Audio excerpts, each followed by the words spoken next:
Vamos direto para a entrevista do dia com Denise Campos de Toledo.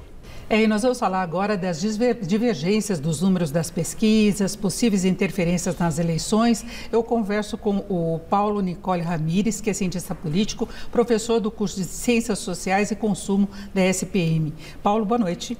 Boa noite, obrigado pelo convite. Eu que agradeço a tua participação. Vamos falar então dessas diferenças. Nós tivemos aí nos últimos dias a divulgação de várias pesquisas, uma que dava aí uma diferença de 11 pontos ainda nessa polarização entre Lula e Bolsonaro, outra que colocava uma diminuição para 6 pontos. Nós tivemos até a equipe de Bolsonaro divulgando hoje uma outra pesquisa que é menos conhecida, mas que daria o empate.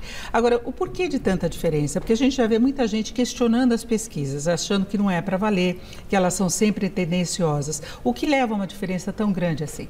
São diferenças de metodologia, né? A estatística é uma ciência que trabalha com amostragem, ou seja, depende da seleção, o bairro, a quantidade de eleitores pesquisados conforme renda. Então, de repente, se eu pego 50 ou, sei lá, 5 mil eleitores, enfim, ricos e 5 mil pobres, é claro que vai ter uma divergência de uma outra pesquisa que siga mais ou menos a proporção de pobres que existe na sociedade de ricos. Por isso que há essas divergências, né?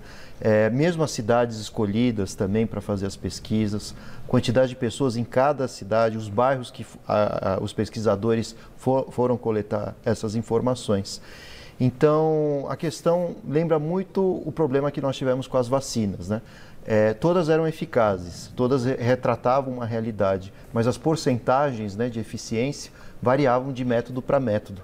Então não significa que uma pesquisa seja mais verdadeira que a outra, significa dizer sim que as amostragens, a metodologia empregada, ela é diferente uma da outra. Então toda pesquisa retrata uma realidade, mas tudo depende do método usado. Então, na verdade, ela segue uma tendência. Os números são esses que nós temos. Se a gente pegar a maioria das pesquisas, a gente vê a confirmação dessa polarização, Lula-Bolsonaro e Lula à frente. Sim, essa seria uma tendência hoje. Exatamente, né? E o que chama a atenção é que nós temos mais de 2/3, aliás, mais de 70% do eleitorado já decidido entre Lula e Bolsonaro, né? Então, já há, pelo menos no mínimo, a tendência de um segundo turno, isso é fato. Agora a questão é observar se Lula conseguirá ou não uma vitória no primeiro turno. Isso vai dividindo os eleitores. À medida que as eleições se aproximam, faltam menos de 18, 17 dias, o voto útil ele começa a aparecer, os indecisos, a quantidade, né, de eleitores começa a diminuir também. Então essa disputa ela tende a se intensificar, exatamente para saber quem chega ou não no segundo turno, provavelmente, claro, Lula e Bolsonaro, mas a questão central é, haverá ou não um segundo turno. E por que polarizou tanto? É porque é a primeira vez na história do Brasil que nós temos 2 presidentes concorrendo.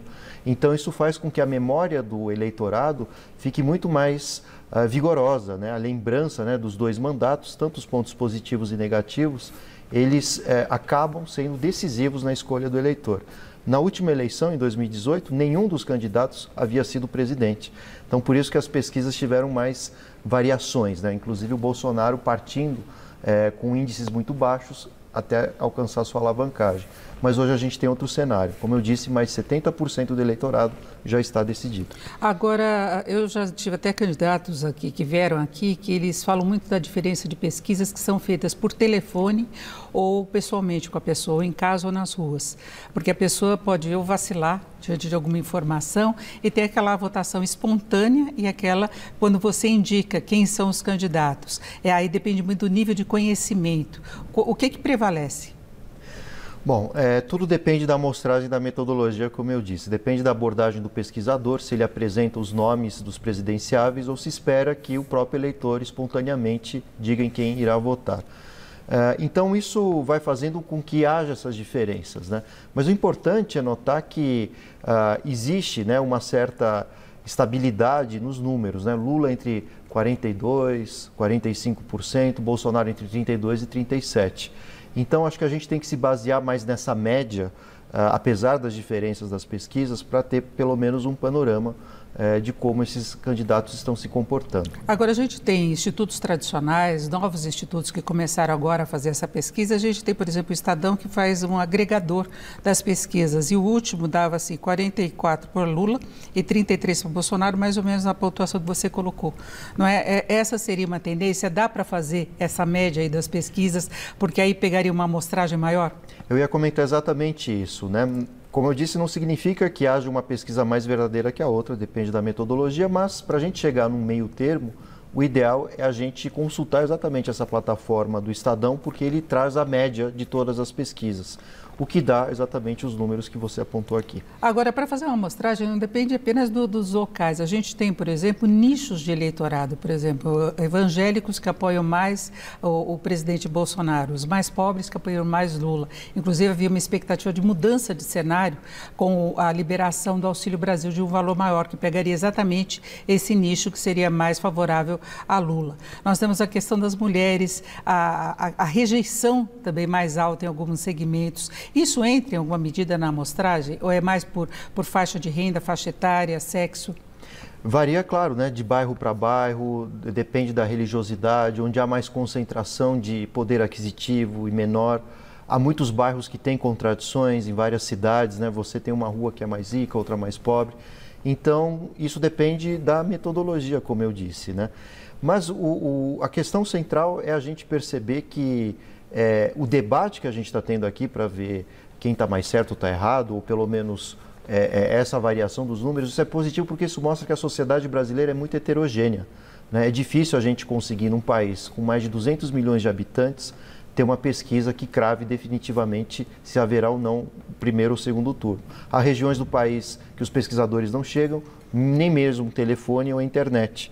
Então, esses votos eles podem contar muito, né, nesse finalzinho de campanha e até mesmo os detalhes para ver se haverá ou não, de fato, um segundo turno. Agora, até pelo histórico, Minas é considerado muito uma referência, né? Os últimos presidentes todos que ganharam as eleições, ganharam também em Minas. Minas seria uma amostragem do país. Será que isso ainda é válido?